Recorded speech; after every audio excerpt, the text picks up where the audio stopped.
Assess the patient. Take a detailed history. Before starting any ultrasound examination, we must always be aware of the patient's medical history. Reviewing the available past medical, surgical, and gynecologic history is important. Reviewing past ultrasonographic studies and reports can provide additional value to overall patient care. Take a relevant history, including important key points such as the date of the last menstrual period, current hormonal treatments, for example, oral contraceptives, hormone replacement therapy, or tamoxifen, the result of prior pregnancies, gynecological symptoms and history, for example, pelvic pain and abnormal bleeding, past pelvic and abdominal surgeries, and whether endometriosis was identified or treated. Trauma-informed care and obtaining consent. It is important to discuss the exam with the patient and acquire their consent before performing any gynecologic ultrasound examination. A history of sexual trauma is common among our patients. In Canada, 1 in 3 of our patients and more than half of transgender people report experiencing sexual violence. These examinations can trigger flashbacks and increase symptoms of anxiety in about 50% of people who have experienced sexual assault. Trauma-informed care starts with the assumption that all people have experienced sexual trauma and is key in building the patient-sonographer and patient-physician relationship. Here are some key aspects of trauma-informed consent and care.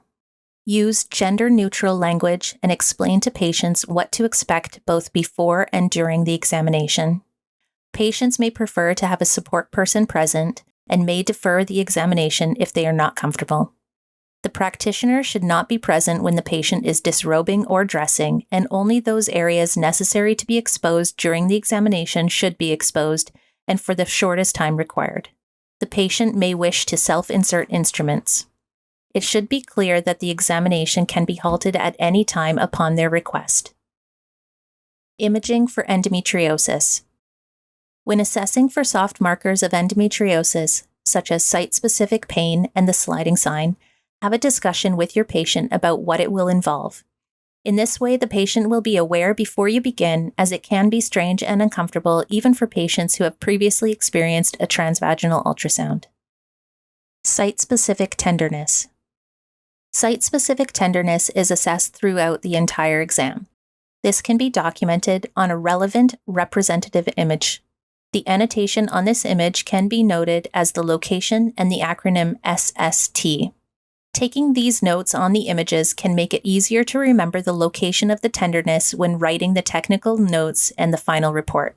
Any areas of site-specific tenderness should be documented on the final report. Patient care. Maintain communication with the patient throughout the ultrasound examination. As reviewed previously, the patient may choose to withdraw consent during the exam if they are in too much pain or if they are uncomfortable. When assessing the sliding sign or site-specific tenderness, you should tell the patient that you are going to be applying more pressure, especially if they are sensitive to the added pressure.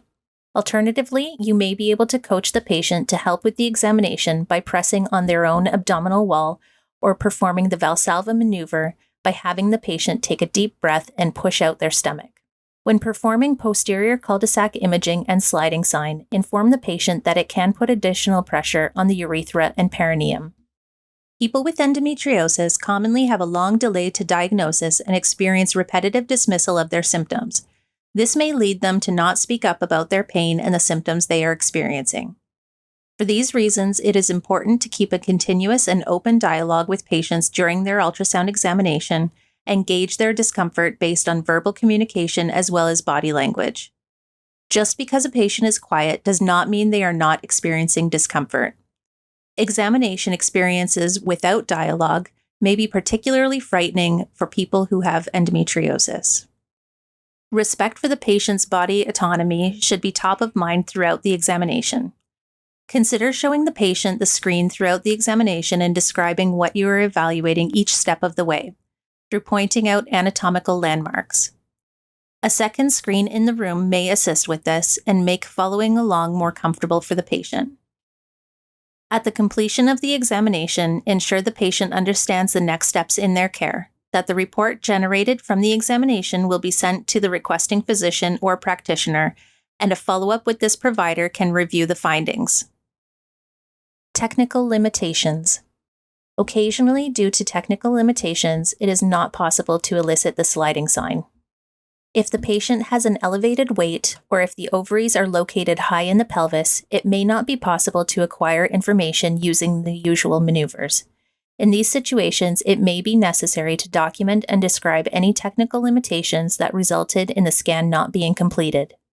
If there is reason to believe that the patient has endometriosis, despite the inability to fully assess the pelvis with a soft marker scan, the patient can be sent to a center of expertise in endometriosis evaluation for further assessment.